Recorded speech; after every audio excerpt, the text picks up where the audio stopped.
दोस्तों, आखिर टुनटुन यादव का शादी हो ही गया दोस्तों। और काफ़ी धूमधाम से और गाजे वाजे के साथ, बारातियों के साथ शादी का संपन्न पूरी तरह हुआ दोस्तों।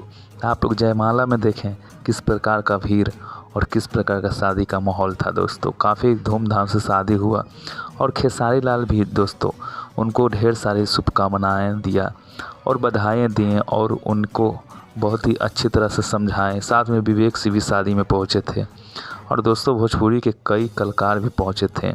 और वही बात करने की शादी में धूम धड़ाका के साथ काफ़ी गाना बजाना भी हुआ और काफ़ी एंजॉय लोग भी किए और धूमधाम से टुनटुन यादव का शादी संपन्न हुआ दोस्तों, पूरे विधि विधान के साथ।